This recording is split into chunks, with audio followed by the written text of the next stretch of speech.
It is very apparent how much light rail means to this city, and I want to share a few thoughts. And we're going to hear from some very gifted speakers, and you'll sense their passion about our discussions we're having very recently. Now, I guess I'll ground us in a little history to talk about. We would have had light rail here now, as you may recall, 40 years ago, had the voters continued with the Ford Thrust Initiative, and I think it's very important to ground us because what we're doing now, we do not want to find ourselves in that predicament again. We cannot make the same mistake today. We know that the voters approved the significant expansion back in 2016, and quite honestly, we have a responsibility to deliver on that promise.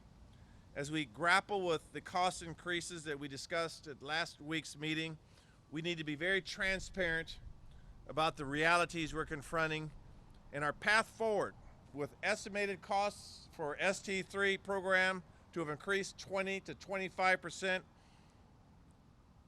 And again, to put it in contrast, for capital projects such as building new lines and stations like the ones here in Ballard, otherwise known as Council Member Strauss's backyard, there's an increase of up to $30 billion when you factor in timelines and inflation.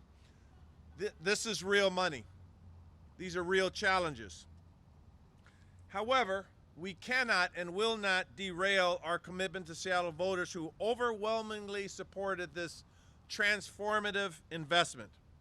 It is that critical to our optimization as a city, our vibrancy, getting back to the potential that we have as a city. If the West Seattle and Ballard extensions are delayed, there will be no new light rail construction in Seattle for at least 4 years. That is not what our residents voted for. That is not what they expect. And as mayor, that is totally unacceptable. We must deliver in the densest communities with the greatest ridership. That's almost Econ 101. Go where the action is, go where the jobs are. I look forward to Katie Garrow's remarks to talk about the impact on jobs. The West Seattle and the Ballard Link extensions represent exactly this kind of strategic investment. And that's why I was very vocal at last week's Sound Transit meeting. We have to connect vibrant, growing neighborhoods with high ridership potential to our regional transit network.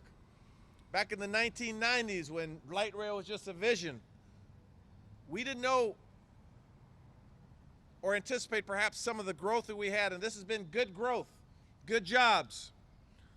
Light rail currently has up to 3.4 million boardings a month. The West Seattle and Ballard extensions will have over 200,000 daily boardings.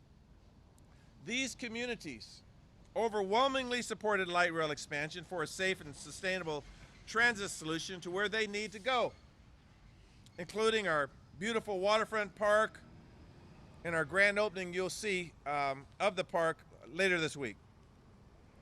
So what is the best approach to managing costs in a situation like this? Well, time is money. We've all grew up hearing that. We have to advance our projects quickly. Every single day of delay adds unnecessary expense to taxpayers. That's why Seattle has taken unprecedented steps to support Sound Transit's work, streamlining our permit processes and expanding our team. Specifically, we reformed our land use codes after 4 to 5 years of collaboration, cutting permit review times by 50%, helping projects on time and under budget. That's what we are doing here in the city of Seattle.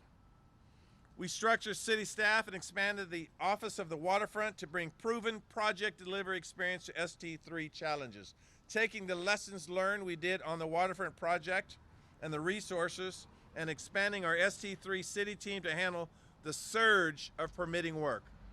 These are significant cost savings that we will achieve. So this moment, given the cost estimates that I described, this moment will call for our most creative and innovative thinking and collaboration, our ability to solve problems across all jurisdictions. This is not a zero-sum competition. We need innovative solutions that deliver projects while managing our costs. Now there is a path forward. I believe there's a clear path forward, and it starts with these actions. First, as I've detailed, we've already done some great work with Sound Transit to cut down on delays and costs through our permitting reform. Our staff teams are now working together hard on value engineering that will lead to real cost savings for the delivery of these lines and other ST3 projects.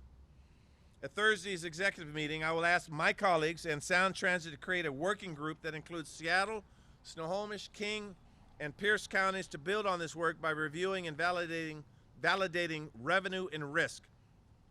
Now, second, Sound Transit must study cost-saving measures, and they have to think outside of the box. They have to come up with ideas to deliver projects as planned that includes looking closely at the existing tunnel. I think board member Balducci raised that issue, and I stated my alignment with her thinking on that issue. Third, in collaboration with Councilmember Strauss, I submitted legislation that will be heard in his committee tomorrow, and is a fronting of significant budget resources to ensure that we have the staff ready to move these projects forward in partnership with Sound Transit. Now, this should be clear evidence, obvious evidence, that Seattle is all in to support the West Seattle and Ballard link extensions. Finally, the Sound Transit Board needs to advance the spine and Seattle projects concurrently. This is critical.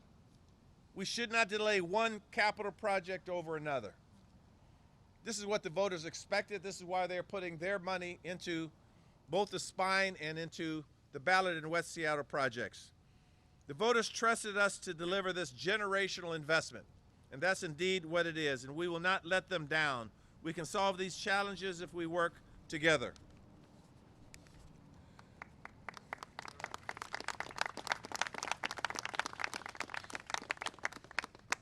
Hey, who started that clap? That was right on time. All right, Councilmember Mosqueda has always had my back. As long as I've known her, she had my back. Where were you, Dan Strauss?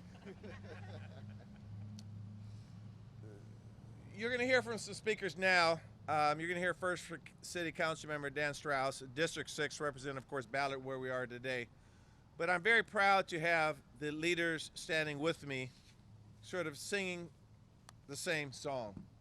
That Ballard and West Seattle, we realize, are areas that, yes, we have challenges, but these are the types of investments that helps us with these challenges. Job centers, growth, good neighborhoods, people getting from A to B. This is sort of us at our best in terms of transportation strategy. So next, you'll hear from City Council Member Dan Strauss for District 6. Dan, come forward.